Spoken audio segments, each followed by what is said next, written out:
Recuerden que el objetivo de este curso son los mecanismos de la enfermedad. Ya con eso que entiendo, basta. No que sepan diagnosticar morfológicamente las enfermedades. Eso es terreno de un especialista en medicina que se llama patólogo. Acuérdense que el patólogo es el especialista que estudia morfológicamente los tejidos. Se debe llamar anatomopatólogo. No es el médico de las patas, porque la gente a veces así lo entiende. Una vez llegó al hospital una paciente allá al de la salud, yo ahí tengo una área de patología, y llegó preguntando por el patólogo. Y le dice la secretaria que estaba ahí, la recepcionista, ¿viene a hacerse el Papá Nicolau? Quedó ya no, lo que pasa es que me duele el pie, por eso quiero ver al patólogo. Pues, y la gente así lo entiende, por eso es mejor decir anatomopatólogo, para que no se vea tan feo. Estábamos viendo los agentes biológicos o agentes infecciosos, también se les llama así agentes biológicos o agentes infecciosos. Como ven, esa es una causa frecuente de daño celular y como vimos, de acuerdo a la escala biológica, tienen mecanismos distintos de daño. Su forma de atacar al organismo es diferente. No todos los agentes biológicos son patógenos, ¿sí? Es decir, o no todos son agresivos. Muchos viven en simbiosis o controlados por el sistema inmunológico.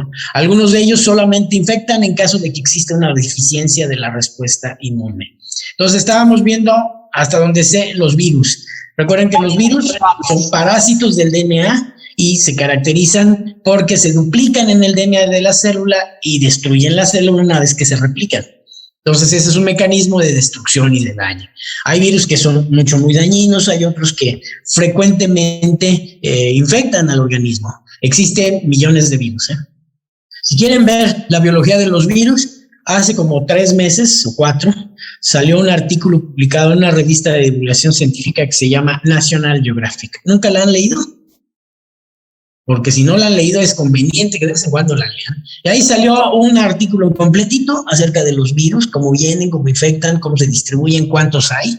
Y van a darse una idea de la cantidad de virus que tenemos. Tenemos montones de genomas virales. Montones. Y eso, en buena parte, pues a veces nos ayuda porque nos va haciendo adaptables a eso. Los virus se pueden combatir con drogas antivirales que bloquean, obviamente, la entrada del virus a la célula. De eso se trata todo el rollo. Los antivirales, como el oseltamivir, por ejemplo, o el Remdesivir, todo eso que venden ahora, pues esa es la idea que tratan, aunque a veces no son muy eficaces. Como verán, para el virus del COVID, pues todavía ni siquiera existe un antiviral efectivo. Por más que le busquen, es muy complejo, porque además los virus del RNA mutan fácilmente. Lo que pasa es que los exones que va leyendo, que se van formando para el RNA, se pueden desplazar del lugar fácilmente. Entonces el DNA siempre ocupa su mismo ciclo, es muy constante. La hepatitis, cientos de años enfrentándonos a ese virus y ese no muta, pues son virus del DNA. El virus del papiloma humano nada más va adquiriendo genomas distintos o hay variantes distintas de algún virus, pero ese no va mutando, todos los demás ahí siguen. En cambio los de RNA sí mutan fácilmente, por eso para el virus de la gripe, que también es un virus de RNA, hay que hacer una vacuna cada año porque se desplaza la posición de los exones del RNA. Es decir, la secuencia de RNA se va desplazando a veces en el genoma. No coincide exactamente en un sitio y eso hace que estos se vayan replicando. Entonces, los virus del RNA son más temibles que los de DNA. Pero hay una diferencia. A ver, ¿quién me dice la diferencia? Tienen el DNA con los virus del RNA. Los dos pueden destruir las células, los dos pueden hacer cosas raras. Pero los del DNA tienen otra facultad que no tienen los de RNA. ¿Cuál es? A ver, piénsenle, porque eso ya lo deben ir sabiendo, porque aquí hay un montón de patologías que iremos mencionando a propósito de eso. Lo que pasa es que los del DNA tienen una cosa muy mala. Los del DNA frecuentemente se pueden incrustar en las zonas de los genes de la diferenciación celular y producen cáncer. Los del DNA producen cáncer, como el virus de la hepatitis. La mitad de los cánceres de hígado se asocian con virus de la hepatitis B o C. ¿Ok? Así de sencillo.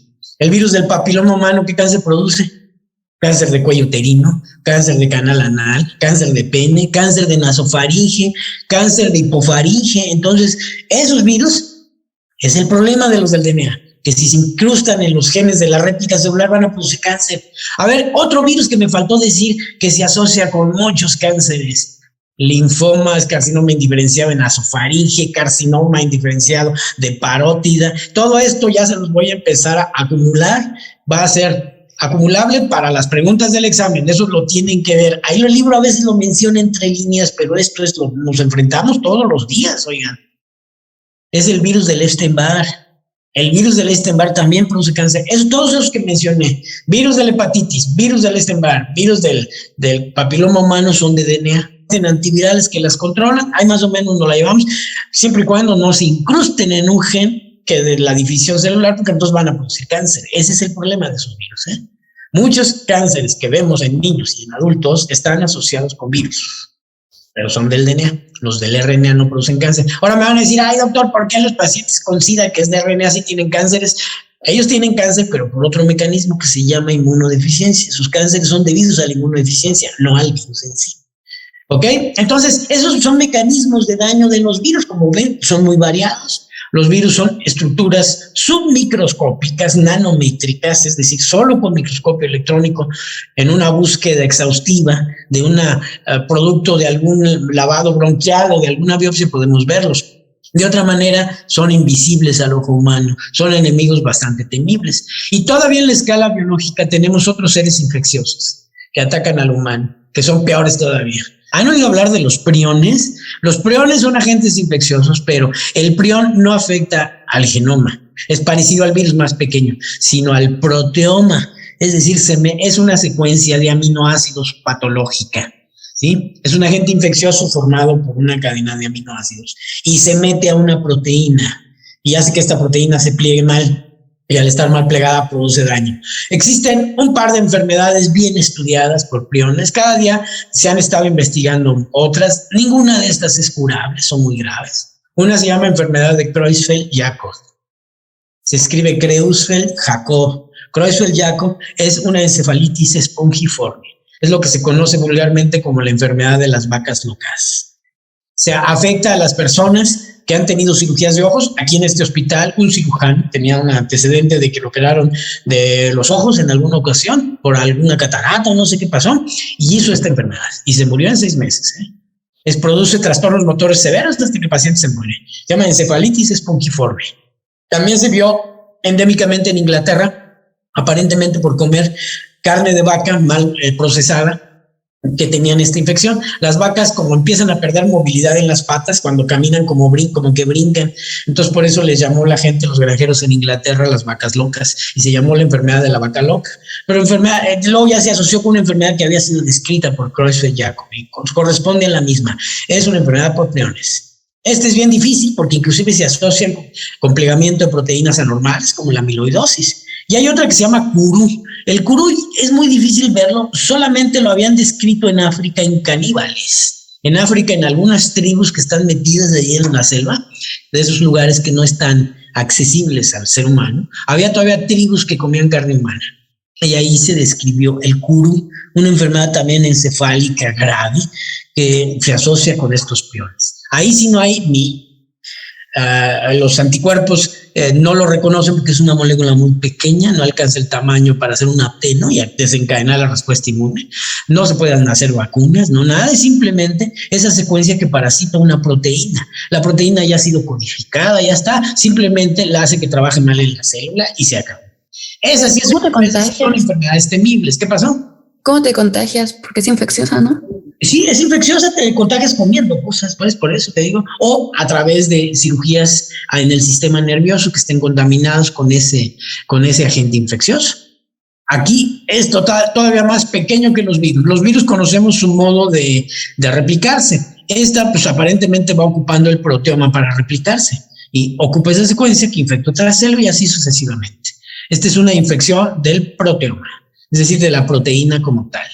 Hay por ahí alguien que describe una enfermedad que se llama síndrome de fatiga crónica. Hay pacientes que viven crónicamente con astenia, así fatigados, cansados, así como están ustedes ahorita con esa cara de sueño toda la vida. Entonces ahí alguien dijo que también era un prión el que estaba haciendo esa lesión en el sistema nervioso.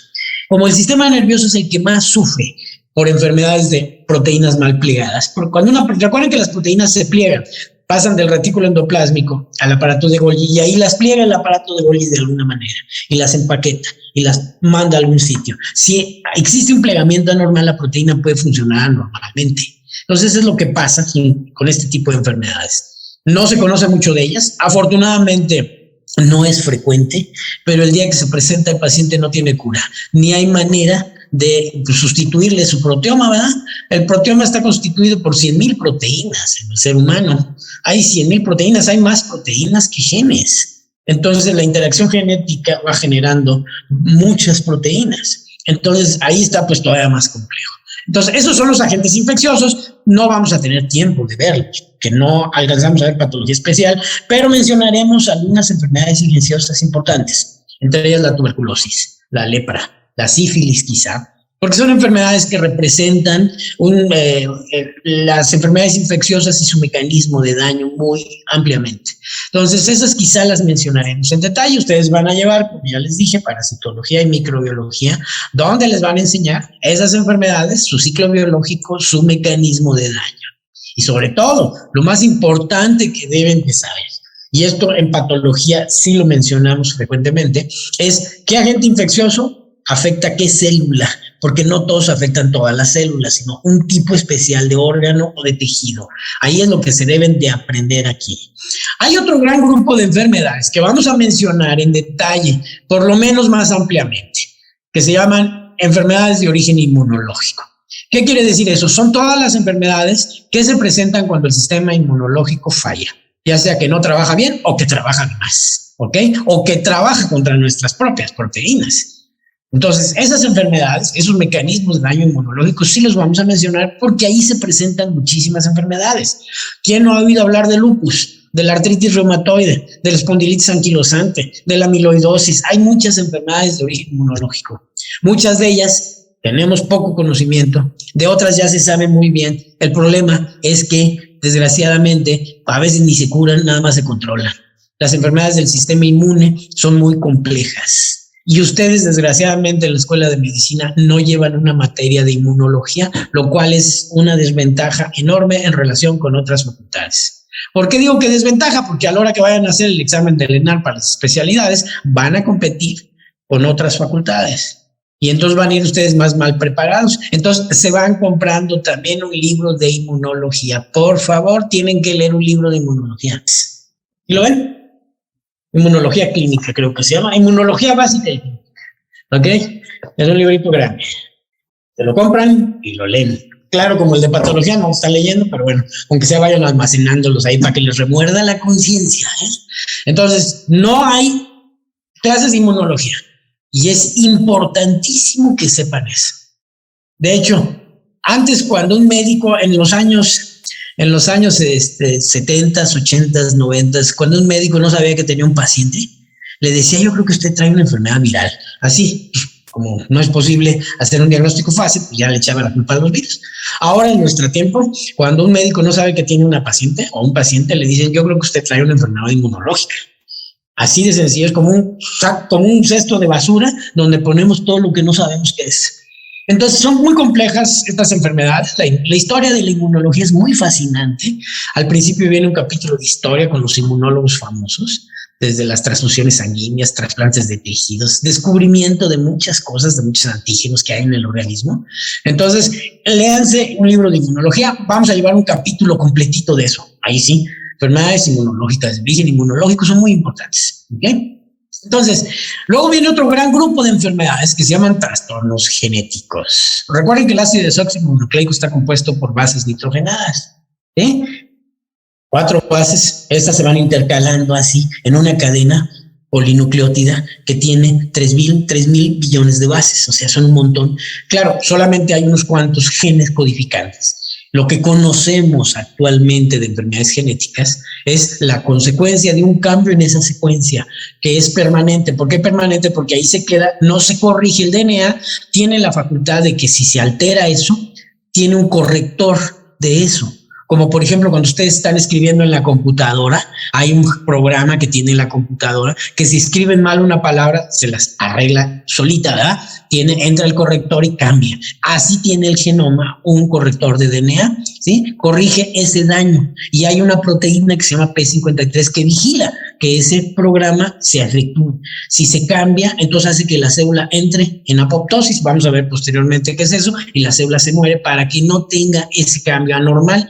Pero cuando falla esto, la célula se divide y al dividirse se interpreta como que ese cambio ya es permanente. Es como cuando hacemos un error una vez, luego otra vez, hasta que al final terminamos haciéndolo como si así fuera lo normal. ¿De acuerdo? Entonces, eso sucede, eso se llama mutación, es un cambio permanente en las divisiones sucesivas de la célula. ¿Y qué trae como consecuencia la mutación? Es algo muy sencillo, simplemente es una proteína anormal. Yo en vez de tener una por decir algo, la hemoglobina, que de repente sufre una mutación en el cambio de bases, de repente no se me oxigena bien y entonces el paciente empieza a tener hemólisis porque deforma sus eritrocitos. Así hay más o menos en la actualidad 5.500 enfermedades o más descritas con trastornos mutacionales. Pueden ir de enfermedades que pasan totalmente desapercibidas, porque como tenemos tantas proteínas, una proteína normal puede ser sustituida por el efecto de otra proteína y entonces no nos manifiesta ninguna enfermedad. Muchas de las mutaciones que tenemos pasan desapercibidas. Y nada más para que se den una idea, todos los que estamos aquí presentes somos mutantes literalmente, somos un saco de mutaciones, tenemos montones de mutaciones ahí en nuestro genoma. Unas nos las heredaron los papás, porque hay muchos papás que heredan a sus hijos casas, ranchos, la Cheyenne y todo lo que ustedes quieran, pero hay muchos papás que lo único que heredan a sus hijos son mutaciones, eso sí es seguro. Y ustedes pueden estar seguras que a sus hijos lo que sí les van a heredar es mutaciones. Y entonces hay metabolismos raros, perturbados, cosas extrañas porque son mutaciones. Entonces muchas de ellas nos adaptamos fácilmente a vivir, pero muchas de ellas producen enfermedades. Entonces los trastornos genéticos estudian ese grupo de enfermedades que se asocian con el mal funcionamiento de una proteína o de varias proteínas que acarrea como consecuencia unos trastornos clínicos muy aparatosos. Y a veces las mutaciones o la interacción de esas mutaciones es tan compleja que produce enfermedades tan complejas que antes considerábamos ambientales, pero que tienen una base genética.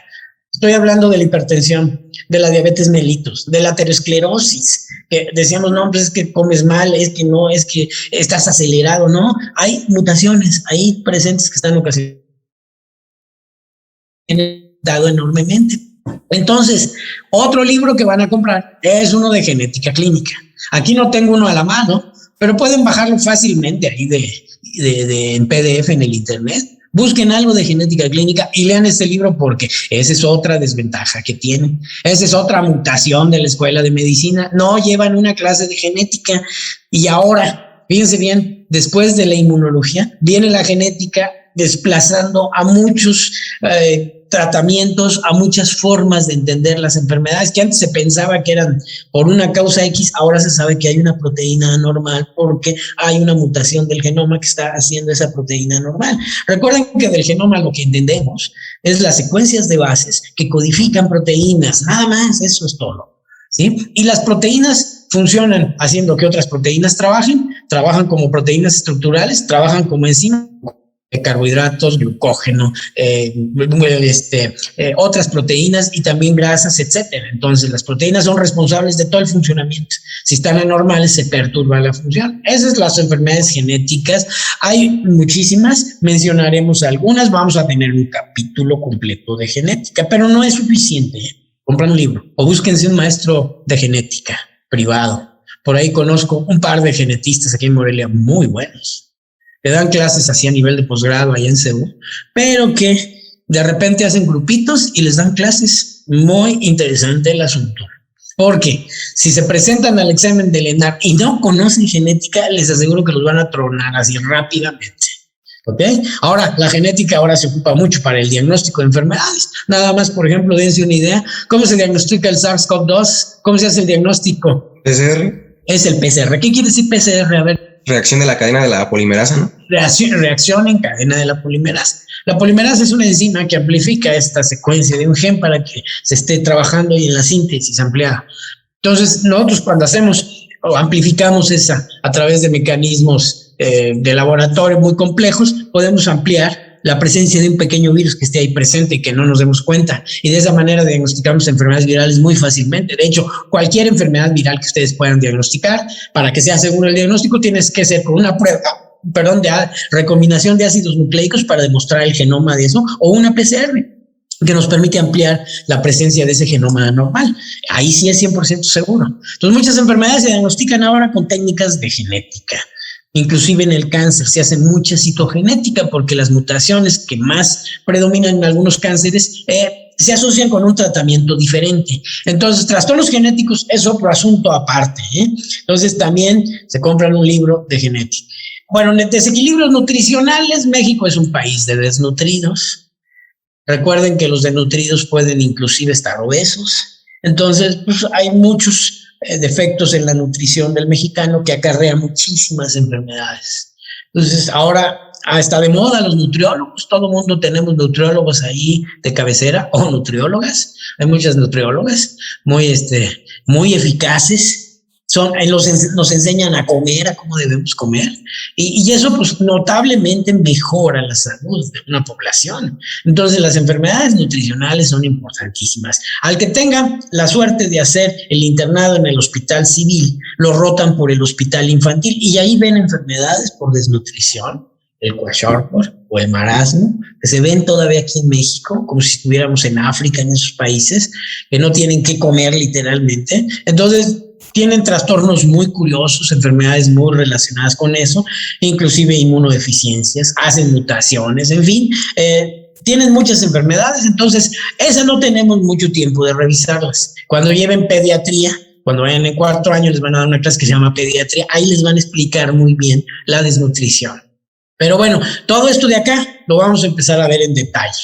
Entonces, recuerden que el daño celular lo vamos a ver como una respuesta de la célula y obviamente cambia su morfología. Esto depende del tipo de lesión. Obviamente no es lo mismo, ya dijimos, que sean virus, que sean parásitos, que sean hongos, o que sean radiaciones, o que tenga una mutación, etcétera. Depende también de la duración, aunque esto a veces depende del estado metabólico de la célula.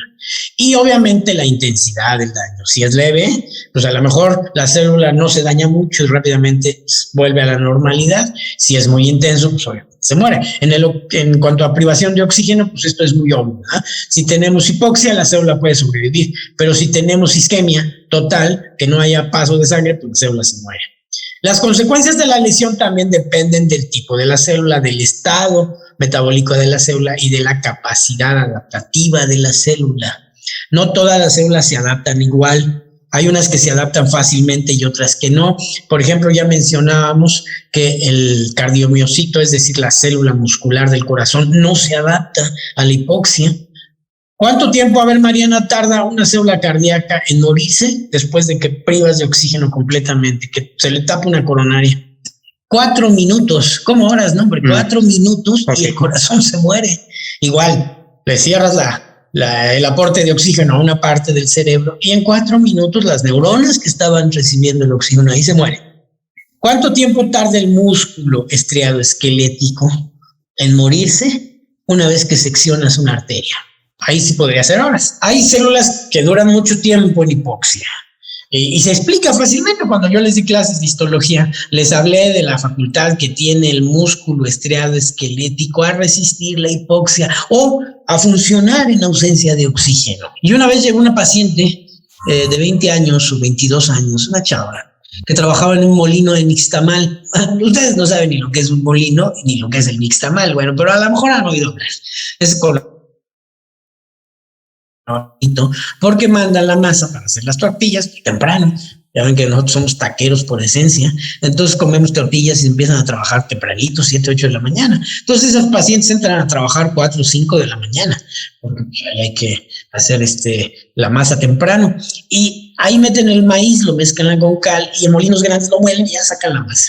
Entonces cuando ella estaba trabajando temprano, se trabó el molino de antes, estaba trabajando, de repente pues se trabó, ya no estaba moviéndose.